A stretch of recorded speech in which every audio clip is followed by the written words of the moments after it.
Howdy, Ando here from Happy Life Martial Arts. Welcome to episode number 125 of Fight for a Happy Life, the show that believes even a little martial arts makes life a whole lot better. Yes, I'm back.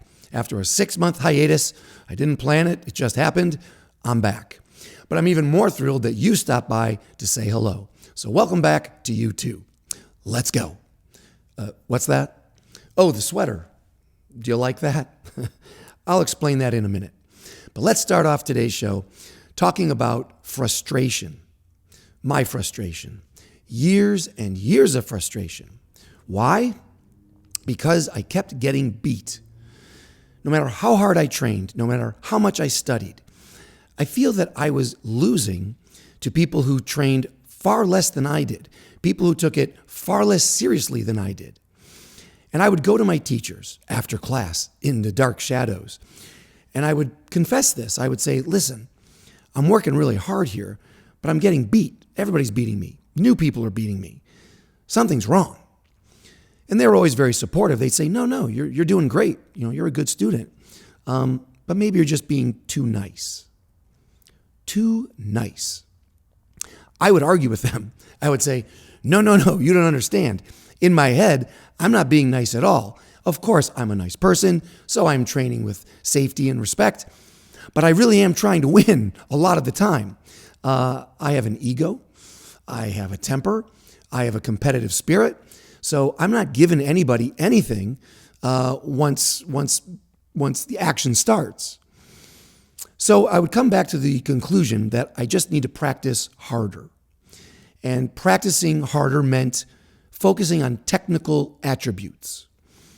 And it still wouldn't be enough. Another 6 months would go by, another year would go by. I would come back to my teacher and say, I'm still getting beat. Something's wrong. And again, they would say, maybe you're just being too nice. I would say, no, I'm not being nice.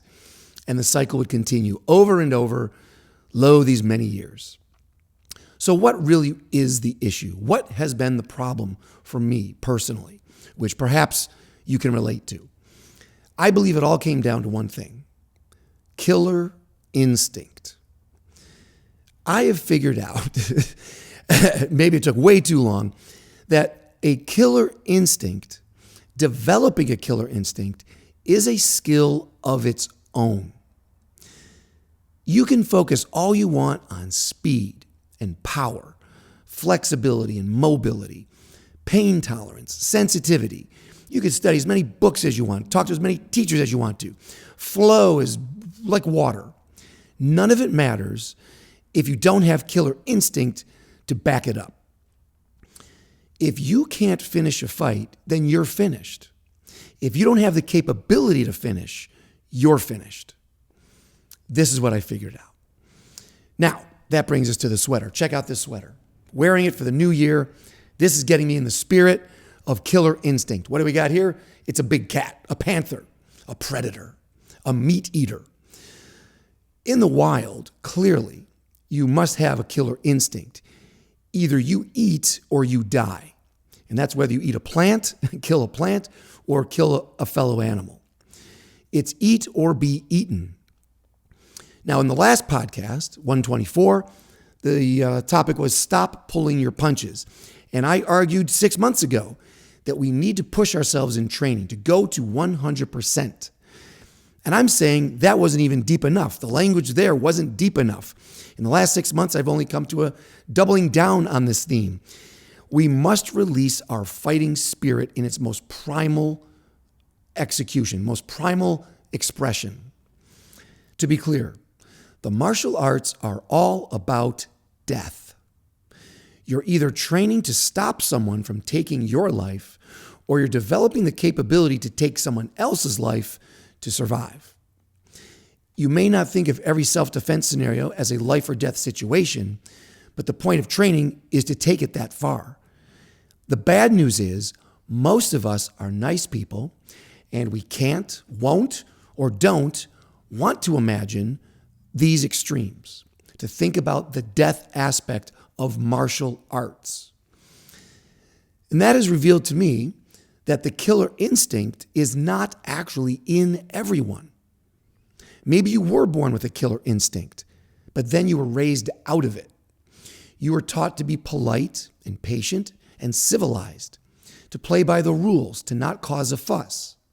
And now, even if you were born with it, that instinct is gone. Or, I think more likely, you weren't even born with an instinct to kill. Some are, but I think many aren't. I don't think I was. Yes, we have a primal drive to survive, but that doesn't mean we have a primal drive to kill to survive. As a result, violence is shocking. Either violence perpetrated against us or seeing violence come out of us when necessary. A secondary effect of not having a killer instinct is that you may actually judge violence as barbaric, something beneath you, something you would never resort to, even when it's the only tool left. So that's the disadvantage here. Bad guys will do whatever they want.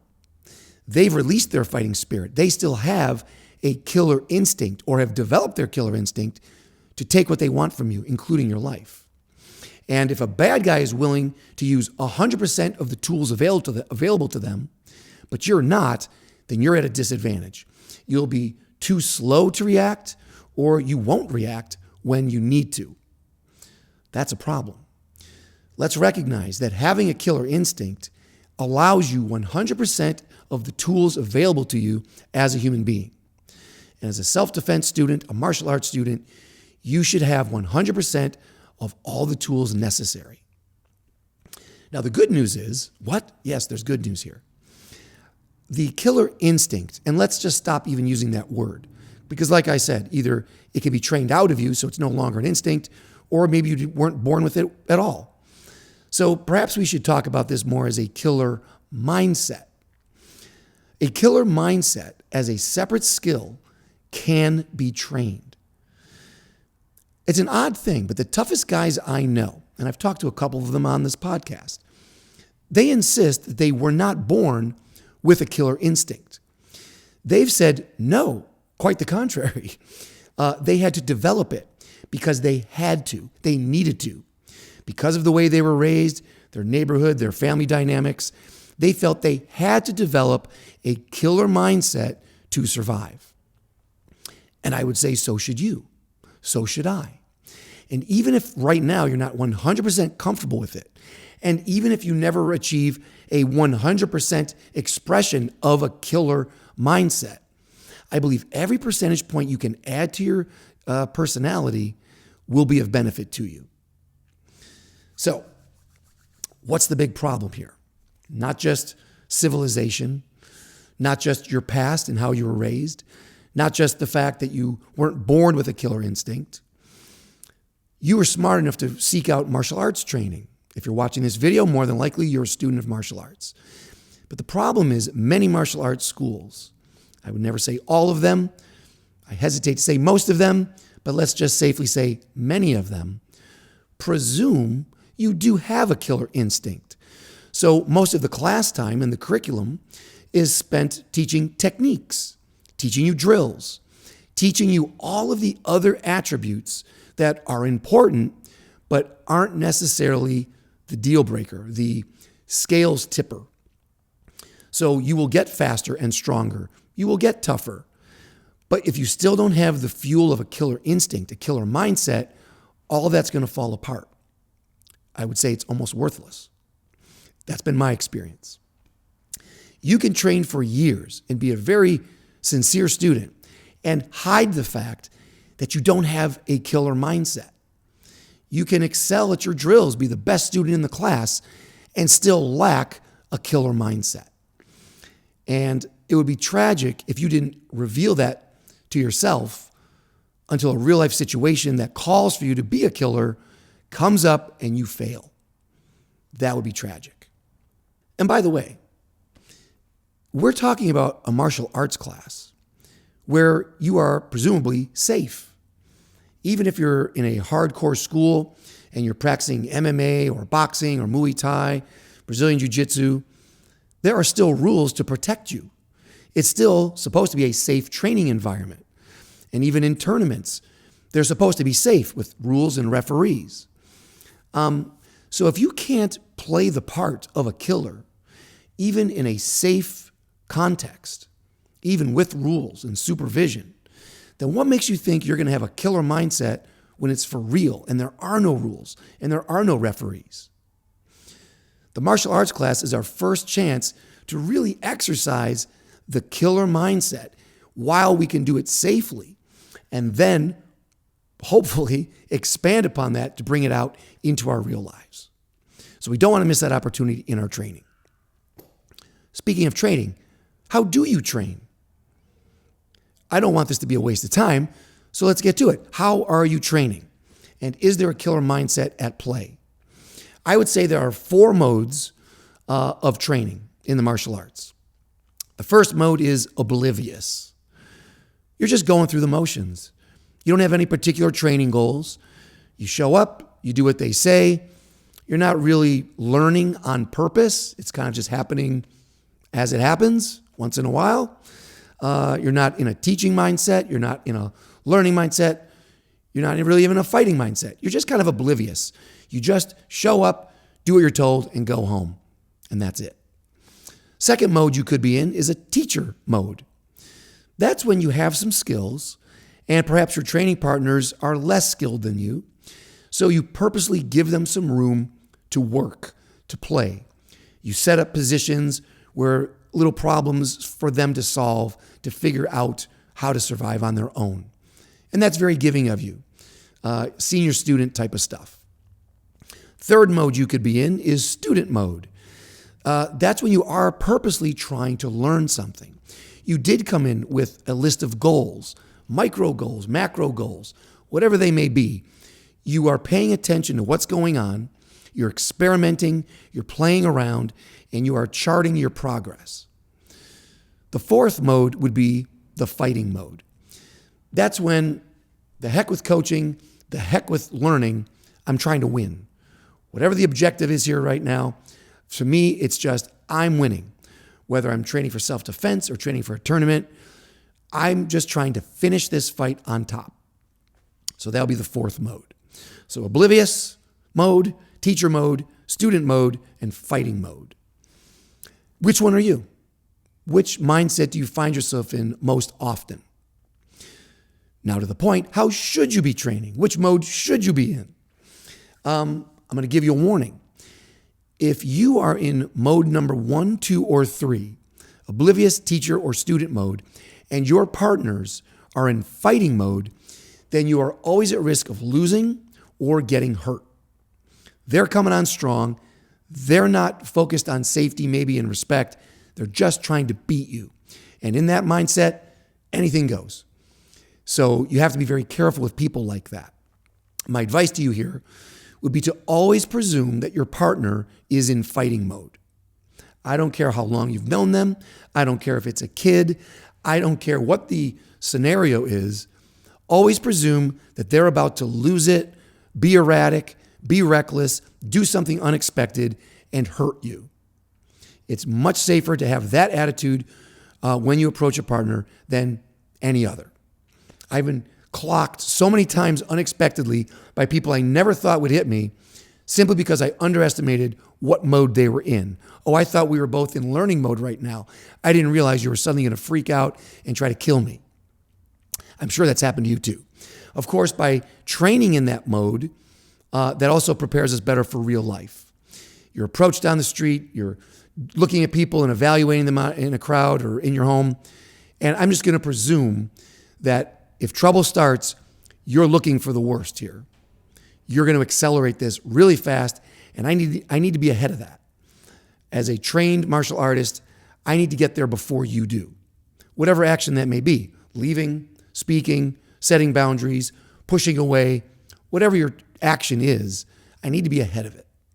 Now, for you, in your training, if I'm always expecting my partner to be in mode 4, fighting mode, does that mean that I should always be in fighting mode? Should I always have my killer mindset turned on? No. And the reason is, if you're always in fighting mode, then you're not learning. And you're also not giving your partner a chance to learn anything with you.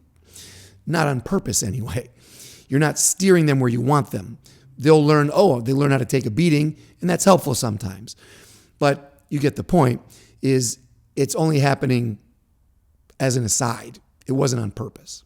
And as a senior student or teacher, you'd like to guide your students and lower class people to a safe place to learn things. Now, my tip there, number one, would be mix up your modes. Mix it up. Of course, you're going to have an advantage if you're sparring and rolling to be looking for that finish and stay in fighting mode. However, that's a very limited way to practice. When you do that, you're more than likely just going to stick to a few moves that always work for you. You're going to stick to your favorite moves all the time. That's okay if it's self-defense, because maybe the person you're fighting, you don't know. And you're only going to fight this person one time. So whatever your favorite move is, great, deploy it, and I hope that worked out for you. But in training, when you see the same people over and over again, you become very predictable. Everybody knows your favorite moves. And once they know your favorite moves, if they're any good, they'll take them away from you. And if you just keep trying over and over again to do that favorite move and force it down their throats, it's not going to work anymore. So you've got to get out of mode 4, fighting mode, and come back to student mode. You've got to come back to experimenting, putting yourself in bad positions on purpose to solve different problems different ways. So that would be my tip. Don't stay in fighting mode all the time. Go in and out of it. Try to win. If you get a win, then come back to learning mode. Try to learn something new. If your favorite moves aren't working, stop. Come back to learning mode, student mode, and find some new tricks. Then try them out in fighting mode again. Basically, any mode except for oblivious mode is what I would recommend. Just don't show up and go through the motions and not pay attention and go home with nothing on your mind.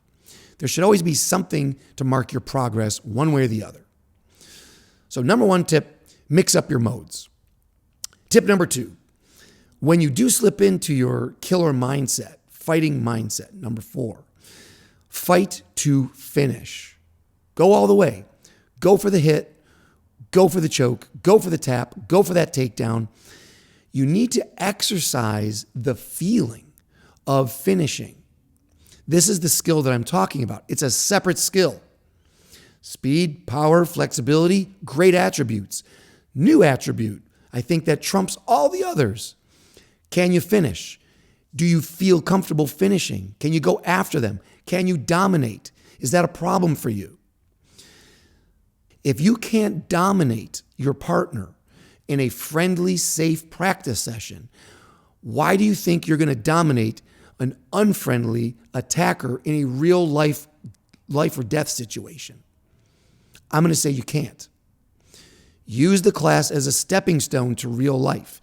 Go as close as you can without hurting your partners to exercising the feeling of totally dominating the other person. That's how it's done. And by the way, this is good for your partners too. I've talked about that before. Nobody comes to class wanting to learn how to defend against a weak kick, a slow punch, or a non-threat. For them to build confidence and for your partners to build skill, you need to bring them a real problem to solve.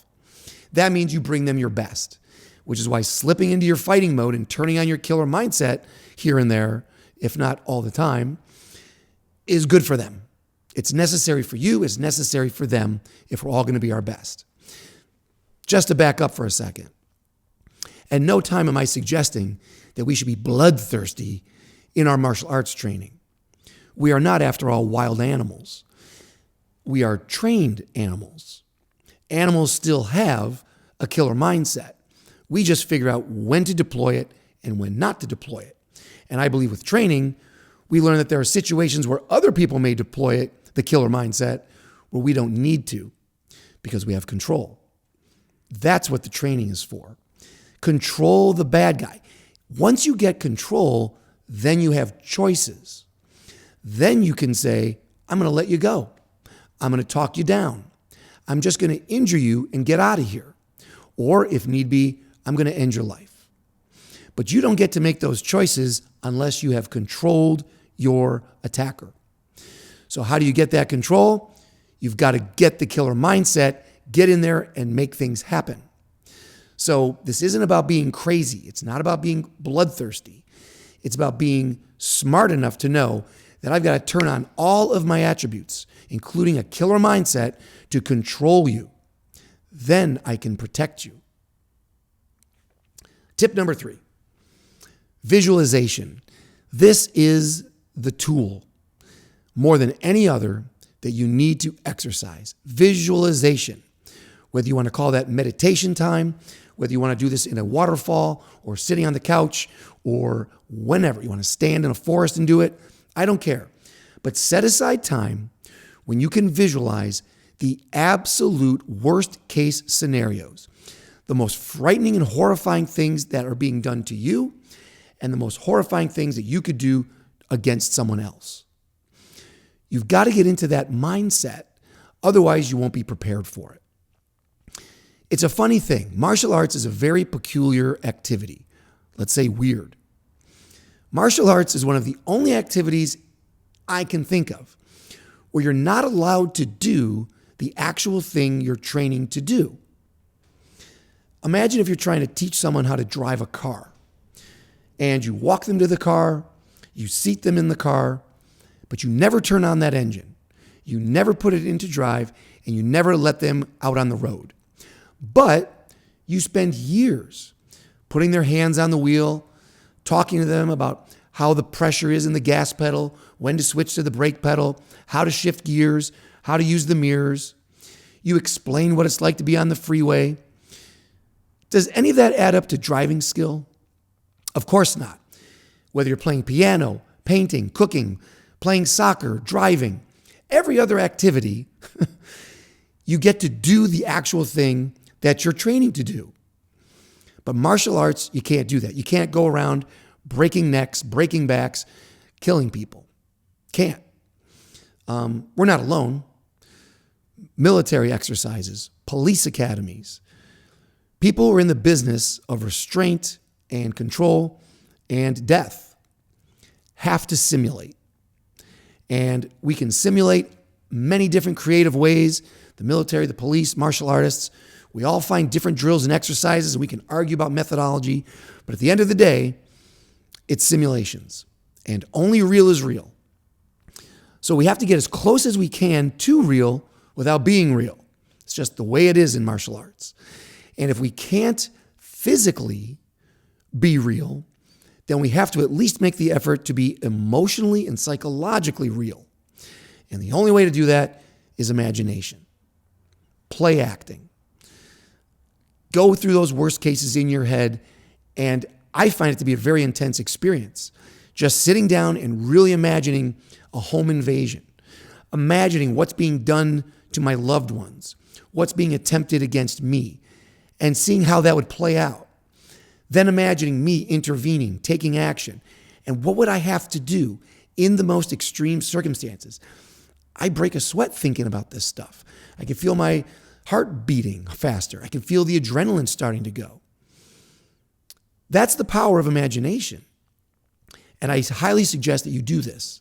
Because again, if you can't even imagine it, if you can't even think about it, how are you going to do it if you need to? How can you face real life if you can't even face it in your imagination? Give yourself that gift. And then, after you've sat down with these thoughts, take it into your solo practice. Again, don't hurt anybody. That's partner practice. But in your solo practice, if you're going to hit a bag, don't hit that bag until you give yourself a context. What's happening? What's really happening? Why are you punching and kneeing and elbowing? What are you doing? Why are you doing it? Use your imagination, create a context, and you will get way more out of your practice because it's no longer physical. It's psychological. It's emotional. Same thing if you're doing kata. Same thing if you're shadow boxing. Bring your imagination into that, and you will get more out of your training than ever. Okay, just to be clear, martial arts should be a special activity, something different from everything else that you do. That's because martial arts is as extreme as it gets, because it deals with death. That should not be a downer or gloomy It's exciting. It should stimulate your life force, your primal drive to survive. And yes, that can lead you into a killer mindset. Awaken it.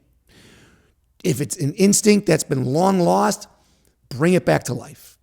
If you weren't born with a killer instinct, then this is the next best thing. Inject yourself through hard training with the mindset of a predator, of a big cat. We must train to dominate the bad guys. Otherwise, they win. And that's not fair to the world, and that's not fair to you. Okay, big cat, time to get out there and strut your stuff. Maybe buy yourself a cool sweater or get a tattoo. Maybe just go roar into a mirror. Do what you got to do to remind yourself how powerful you really are. Until next time, smiles up, my friend. Let that smile be your shield and your sword. Keep fighting for a happy life.